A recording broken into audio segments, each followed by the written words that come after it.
Hi friends, कसे आहात तुम्ही सर्व आणि अभ्यास कसा चालू आहे? चांगला जोरात करा बरं का, कारण आता परीक्षा लवकरच डिक्लेअर होणार आहेत असं समजत आहे. तर मी ना आजपासून माझं तुम्हाला सांगितलं होतं असाइनमेंट संपल्यानंतर मी जोरात अभ्यास सुरू करणार आहे. त्याप्रमाणे मी आज पहाटेच अर्ली मॉर्निंगलाच मी अभ्यासाला उठलेली होती. 4:30 वाजता उठली होती खरं तर. पण बाबूला मध्येच त्याला दूध वगैरे द्यायला लागतं, त्याचं बरंचसं असतं. मग ते करत होती आणि त्यानंतर मग मला फ्रेश होईपर्यंत 5 वाजलेले आणि 5 वाजता मग मी अभ्यासाला बसली. तर आज सकाळी मग मी काय केलेलं आहे, संख्यामाला जी आहे त्यावरील प्रश्न मी आज घेतलेले आहेत, तो टॉपिक घेतलेला आहे. आणि त्यानंतर मग मी इंग्रजीकडे वळाले. इंग्रजीमधला टेन्स हा जो टॉपिक आहे तो मी आज अगदी मस्त करून घेतलेला आहे.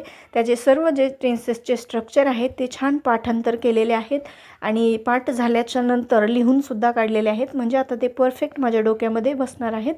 आता टेन्सवरचा माझा कुठलाही प्रश्न चुकणार नाही याची मला खात्री आहे.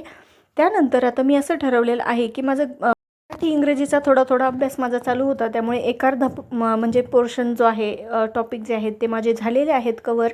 आणि जे काही बाकी राहिलेले आहेत त्याला 2-3 दिवसांचा प्रत्येक विषयाला वेळ देऊन ते लवकरच मी पूर्ण करून घेणार आहे त्याचा अभ्यास. आणि त्यानंतर मग मला रिव्हिजनसाठी वेळ हवा आहे, त्यामुळे मी आता फास्ट अभ्यास सुरू केलेला आहे. आणि तुम्हीसुद्धा अशीच अगदी जोरात तयारीत राहा आणि खूप छान अभ्यास करा. तुम्हा सर्वांना खूप खूप शुभेच्छा. आणि आपण लवकरच लाईव्ह लेक्चर्स, आपले लाईव्ह जे सेशन्स घेणार आहोत, लाईव्ह स्ट्रीमिंग घेणार आहोत. माझ्यासोबत तुम्हीसुद्धा अभ्यास करू शकता. तर त्याची तारीख मी तुम्हाला सांगून ठेवते. 20 तारखेच्या नंतर आपण पहाटे 5 ते 6 या वेळेमध्ये लाईव्ह स्ट्रीमिंग करणार आहोत, सोबतच अभ्यास करणार आहोत. त्यामुळे तुम्हीसुद्धा तयारीत राहा. तोपर्यंत तुमचासुद्धा जो अभ्यास आहे तो कवर करून घ्या. तर मी आज मग मराठीचं शब्दांच्या जाती वगैरे हे जे टॉपिक आहेत ते बरेचसे टॉपिक कवर केलेले आहेत. आणि लवकरच मला या मराठी विषयाचा 2 दिवसांमध्येच फडशा पाडायचा आहे. त्यानंतर मग मी इव्हिनिंगच्या वेळेला आज संगणक हा विषय पुन्हा एकदा घेतलेला आहे, कारण संगणकाला सुद्धा 10 मार्क आहेत आणि ते सुद्धा जाता कामा नयेत. आणि या विषयासाठी ना माझ्याकडे व्हिडिओ लेक्चर्ससुद्धा आहेत यूट्यूबवरती. एक चांगलं मला चॅनल मिळालेलं आहे आणि त्यावरती खूप छान लेक्चर्स आहेत. ते सुद्धा मी स्वयंपाक वगैरे करताना, लादी वगैरे पुसताना ऐकत असते.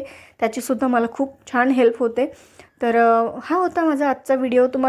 मलासुद्धा ना इव्हिनिंग टाईमला असं मस्त बाहेर गॅलरीमध्ये वगैरे बसून अभ्यास करायला खूप छान वाटतं, फ्रेश वाटतं. त्यामुळे मग इव्हिनिंग टाईमला मी अशी गॅलरीमध्येच बसलेली असते. वाटला तुम्हाला आजचा व्हिडिओला नक्की लाईक शेअर करा. थँक्यू.